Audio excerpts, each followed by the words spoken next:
Hi, this is Urbanesque Living and I'm your host, Chef Tish Tansil. And today we're going to make use of some bananas. Maybe yours have been laying around, maybe they've gotten all speckled and you wonder what to do with them besides making some smoothies. Well, today we're going to make some homemade delicious banana bread with fresh bananas. And these are some raisins that we have soaking in some rum. So this is for the grown-ups. Stay tuned.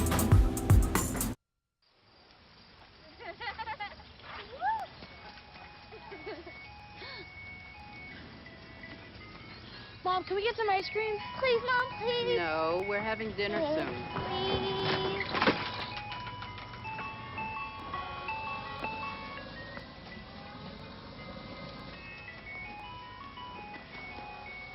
You don't have to be perfect to be a perfect parent. There are thousands of children in foster care who will take you just as you are. Hi, I'm Chef Tish Tansil and welcome to another Urbanesque Living. Today we're going to be baking in the kitchen and we are going to be putting to use some of these bananas. They're kind of ripe. You can use them for smoothies, but they're great for baking because you really don't see the banana and you don't care if they have bruises or if they're a little bit mushy. It makes it actually perfect for banana bread. So we're going to be doing some mini banana breads because we are taking these to an event, and so we don't want to really worry about trying to cut servings. We're just going to give everyone their own little miniature banana bread loaf. And so we are going to be actually adding some of the raisins and cranberries that we were soaking from the other day. And this is basically just raisins and cranberries dried with some clear white rum. Now you can use spiced rum if you like, adds a little extra flavor, but we made our own special blend of spices just for this occasion. So join us and we will get cooking in a moment. Thank you. Healthful eating doesn't mean you have to abandon your culture and your love for flavor. Learn new ways to prepare savory meals to keep your family healthy. If you or someone in your family has diabetes, or if you fear they might be at risk for developing diabetes, talk to your healthcare professional today. To request your free copy of the American Diabetes Association's Latin Flavor in the Kitchen Recipe Sampler and to receive a free guide on type 2 diabetes, call 1-800-DIABETES. Again, 1-800-DIABETES. Hi, welcome back to Urbanesque Living, and I'm your host Tish Tansil, and today we're making banana bread. And one of the first things you need to do when you make banana bread is to choose some bananas that are a good mushy banana. You really don't want a banana that's still green because it makes it a little bit harder to mush. This banana, people probably won't eat it aesthetically because it's a little bit bruised and a little bit banged up looking, as opposed to this banana that's still a bit on the green side. When a banana is still this green, it has a lot of starches in it, and you really want a banana that's sweeter. And so when your banana starts to turn this color, it's going to be a really good banana to use in your bread. And so we're just going to peel the banana, and then we're going to mush it up. And for our recipe, which I'm going to post, you're going to need about 1.5 cups of banana. And so you can mush your banana any way you want. We're going to mush our banana with a spoon. If you have a potato masher, that's actually optional. You can put it in a blender. You can actually use your hands. You know, if you don't mind getting everything all mushed up, your hands are perfect to use to squish up a banana because you need it kind of on almost the puree form. And puree means that you take some fruit and you basically blend it up. Think smoothie. When you blend up a banana to make a smoothie and it goes very smooth, that's how you want the consistency for your banana bread, unless you like big lumps of banana in it, and then you can just leave it lumpy. Okay, so now our bananas are just where we want them to be. See, they're pretty much mushed up. You still have some lumps so that when you have your banana bread, you get these really great bursts of banana flavor, which if you are a banana fan, is really wonderful. And that's what makes this banana bread so special, because you do use a lot of banana in it. Okay, great. So your banana should have this type of a consistency, which is still pretty, you know, pretty good, but it's more liquidy. And so this is the base of our banana bread. Now, quite honestly, if you like, you can add the seasonings right to it. And I tend to like to do that because I like the flavor to be on every bit of banana. And so it's going to get into our bread anyway, but there's nothing wrong with adding that flavor to the banana. Almost when you're sauteing food and you season the water to make sure that all of whatever it is you're cooking gets flavored. And so in here I have actually a little almond flavor and I have some vanilla flavor. So the same way I let the raisins kind of marinate and get that great rum flavor, I'm going to let these bananas sit a little bit and absorb some flavor from the spices and from the vanilla and the almond extract. And I use pure extract.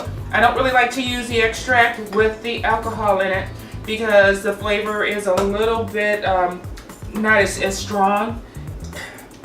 So now one thing that I do want to tell you about, one of my little secrets to baking really great tasting foods, is this. This is a ginger root, and ginger is from the Orient and people use it all over the world. Of course, you've had ginger snaps, you've had ginger bread, you've had all kinds of things with ginger. So don't be afraid to add it to anything to make it your own and your special flavor. And one of the things that you can do to use ginger, if you're not used to using it, you can peel it a number of different ways. I like to use just a standard potato peeler, and that just peels it off very nicely, very cleanly, and at that point you're ready to go. And you don't have a lot of waste. It takes the skin right off. This is fresh ginger root that you can get at your neighborhood store or at your county market, and you can get it in bulk. And I like the flavor of it better than the flavor of the ginger that's in the container because this is fresh and it has a little bit more of a punch to it. And I love the fresh taste of ginger. It is wonderful for your digestion, and it's wonderful for your breath, and it makes your house smell really great. Okay, so now we've got our ginger all nice and peeled. It's all clean. You don't have to get it perfect. Some people actually eat the ginger with the skin still on. I personally don't do it that way. You can make it your own. If you like to keep the skin on, just make sure you wash it first. Because sometimes the stores or the producers add a growth retardant to it, and that is in the skin. And you really don't want to eat that. So play it safe unless you know your ginger is organic and that you don't have any of those chemicals on it. This is organic ginger, but I still peeled it. And so one of the ways that we're going to initially chop this by hand is with a knife. I want it minced, so I'm just going to slice it thinly. And if you have a food processor, you can actually throw it in your food processor as well, and that's a quick way to do it. Today I'm just showing you how to do it in case you don't, in case you're out and about in nature or out on a picnic and you want some minced ginger. Sometimes we're not always around our technology, and so basically you're just going to cut it thinly. Keep your fingers out of the way, and you're just going to go back and forth, and you're going to cut that ginger until you get it into small pieces. Now the thing with ginger is that it's kind of strong, so you really don't want to leave huge chunks, because when you put it in your bread and someone bites into it, unless they're a ginger fan, it's probably not going to be a great experience for anyone eating your cake. So just make sure that the pieces are very small, because at that point you get a little bit of a ginger flavor in each bite, which makes your cake very, very good. want to scrape that. This is our cutting board too, and everyone should have a cutting board. Technically, you have different colors for your different food projects. You have your red cutting boards, your green cutting boards, you have your white cutting boards, and they all have a different purpose. You have a cutting board for meat, for fruits and vegetables, for fish, for dairy, and typically this white board is an all-purpose board. And one of the reasons is you want to avoid cross-contamination, and when you see those colors that are coated, you know that you should only use that with certain types of food. And you have to practice food safety, not just professionally, but in your home as well, because each year many people contract foodborne illnesses, and you can avoid that by just being safe in your own home kitchen. Proper good cleanliness, practice cleanliness, practice safety, and you can go further than this if you like, but like I said, you don't want big chunks of ginger in your banana bread. You also do want to have some so that you can, taste it. It's a wonderful flavor experience. So that's your ginger. Okay, so we're done with the ginger, so we're going to move on to adding the rest of our ingredients.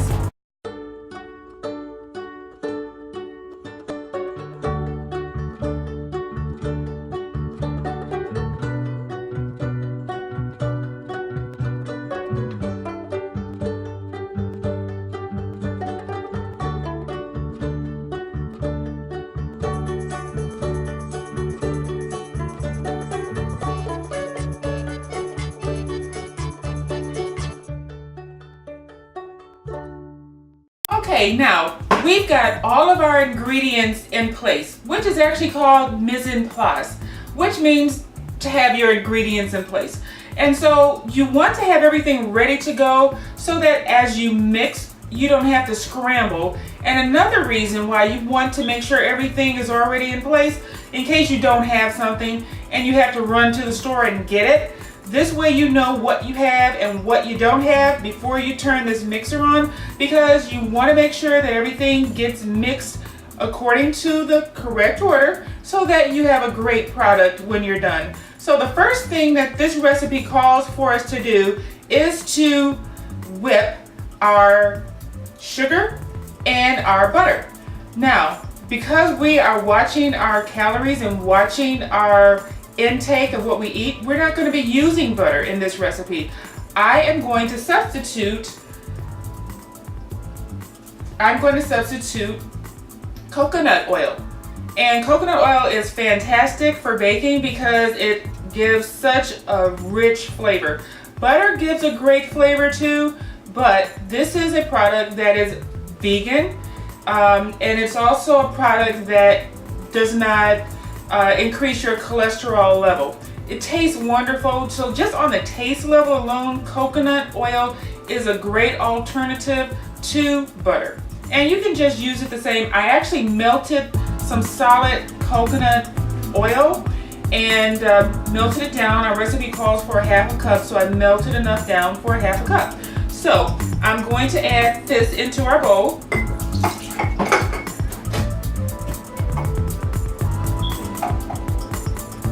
And coconut does solidify at room temperature. So that's, you can get liquid coconut oil, which does not solidify, but the pure coconut oil that comes from a coconut is going to go back to a solid form as soon as it cools down. Now, this recipe called for brown sugar. I am actually going to substitute something that I actually think is a wonderful product, which is coconut sugar. It has a really wonderful caramely taste to it, and it cooks up the same way as sugar, brown sugar. And brown sugar is basically white sugar with molasses in it. So there's really not a difference. The coconut sugar I found does not spike your blood level. It has a wonderful flavor and people really enjoy it. It gives you a very fulfilling taste sensation when you eat it. So we're going to put this in our mixer. We're going to turn this on and we're going to let that mix until it's creamy and smooth. Okay, so now we've got our coconut oil and our coconut sugar mixed together. The next thing we're going to do is add our eggs. Now we have 2 eggs, and you can use the brown eggs, you can use the white eggs, you can use organic eggs. Whatever your choice is, it's fine.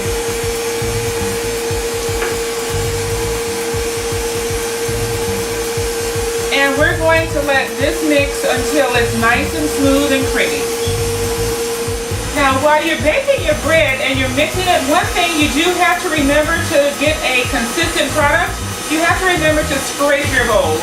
And that's one of those culinary things that you do. And sometimes when you're mixing, things get stuck to the side of the bowl. And you just want to make sure that everything is mixed correctly, because if it's not, your cake is not going to produce a beautiful product, and it's going to have lumps and it's going to be a little bit less than what you want it to be. Okay, so now we have our sugar, our egg, and our coconut oil creamed, and so we're going to add our banana mixture in, and we're just going to mix this enough so that everything is incorporated. And basically what that means is that everything is mixed together. So at first it didn't look like there was enough liquid because we have 2 cups of flour. And you can use white flour, but this is a healthy recipe. So we're using whole wheat flour. And it works out just fine without adding anything else as far as fillers to it. Sometimes people think it's difficult to cook with whole wheat flour, but it's really not. Once you get used to it and you like the flavor, it's all good. Okay, so now we're going to start mixing again. Fortunately, we have a tempered bowl. Okay, so our bananas are all mixed in, and what we're going to do is scrape the sides of the bowl, and that's just to make sure that everything is incorporated. We don't have anything that's stuck to the bottom, because once you start filling up your cooking pans, you want to make sure that every flavor is the same. And so right now what I'm going to do actually is put in this ginger. And yes, this looks like a lot of ginger, but some people like a lot of ginger, and so we're going to make this really zesty. And it's kind of like a tropical theme banana bread. This is a banana bread that's going to be given to a gentleman from the islands, and he likes a lot of ginger, and he likes his rum, and he likes his raisins. So this is kind of like a rum raisin gingerbread. It's going to be great. Okay, let's just lightly mix that ginger in.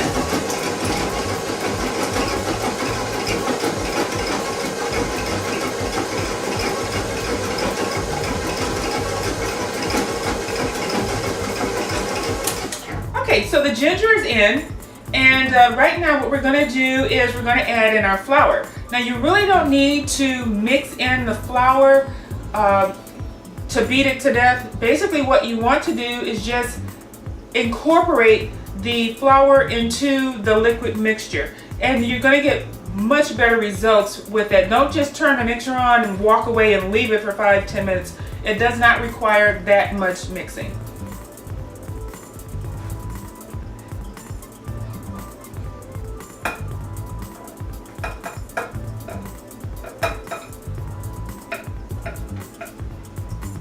And one thing you definitely want to be sure about is when you turn on this mixture, the mixer, don't turn it on a very high speed or else you're going to get flour all over your kitchen. So we're going to just turn that on to speed number 1. And as you can see, it's just mixing in the wheat flour with the banana mixture, and it's just going to cream it out. And once you see that the flour is incorporated, you can basically turn it off.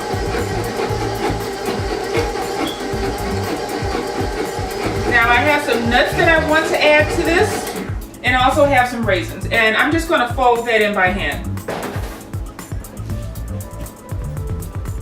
And don't be concerned that there is some flour that's still on the wire whisk, because we're just going to fold that in. And basically we don't want to handle this dough an awful lot. See, right now everything is nice and moist. Don't look at me. Your hair's a bit frizzy today. Aww, you should pick that up. Oh, you're such a dork, loser. Here, let me help you with that. Oops. Every day, kids witness bullying. Oh, look, your crush is looking at you. Poor you. They want to help, but don't know how. See, no one here's gonna help you, because no one... Teach your kids how to be more than a bystander. Visit stopbullying.gov. Okay, so that's a good looking bread. Everything is already incorporated. Looks great, smells great. I'm going to add in my nuts and raisins. And the reason I didn't add these nuts and raisins in is because I wanted to make sure that the flour was totally incorporated.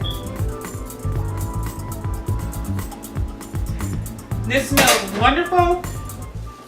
We marinated our raisins and our cranberries in a Jamaican rum. So they've been sitting in our refrigerator for the last few days.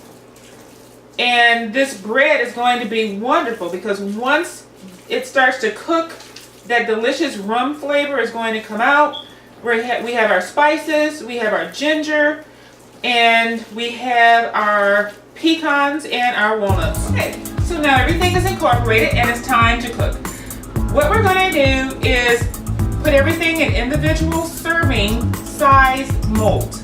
And this is wonderful if you're going to give gifts. It's wonderful if you want to hand them out to people. It's wonderful if you want to store them in the refrigerator because you're not taking out the entire cake. You can freeze it. Freeze is great. Take it out when you want. It's perfect. So this is a mold that I have, and I've already sprayed it. And this is just a basic non-stick spray. Make sure you spray it well. This mold actually has a little design on it, so it's going to be a little bit fancy.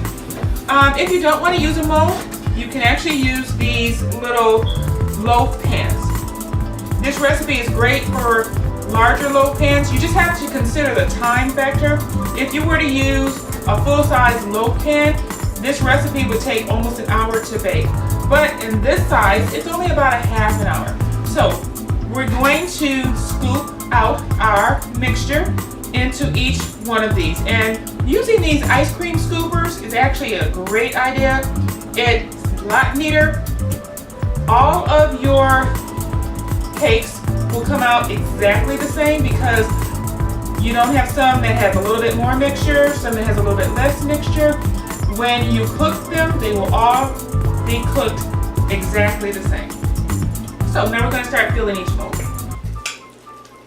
Okay, so now we've got our pans filled and it's time to bake our Caribbean-inspired gingerbread banana bread. And so we preheated our oven to 350 degrees. Now we're going to set the timer for approximately 25 minutes and we're going to test it at 25 to make sure that everything is done and that the cakes are properly cooked. So let's pop these into the oven.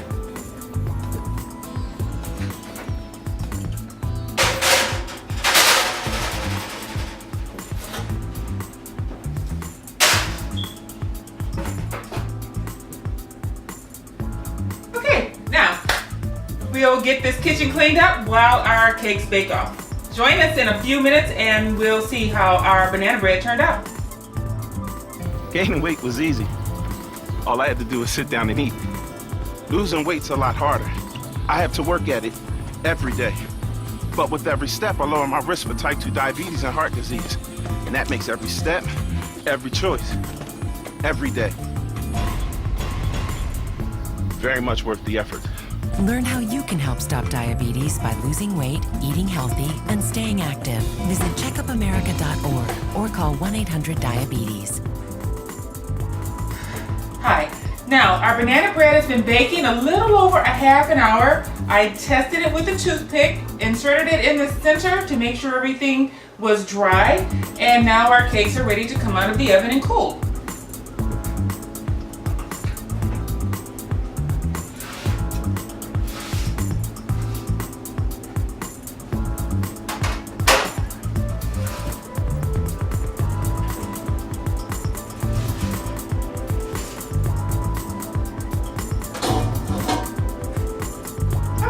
So now it's time to take the banana bread out of the molds. Now these two are already unmolded, and as you can see all of the delicious raisins, cranberries, and our chopped nuts. What you can't see is the ginger, but I just tasted some. Wonderful ginger flavor, not too much, but enough to let you know that this is a warm, tropical feel to this banana bread that is going to warm up a cold day here in Michigan. So, join us again on Urbanesque Living. I'm your host, Tish Tansil.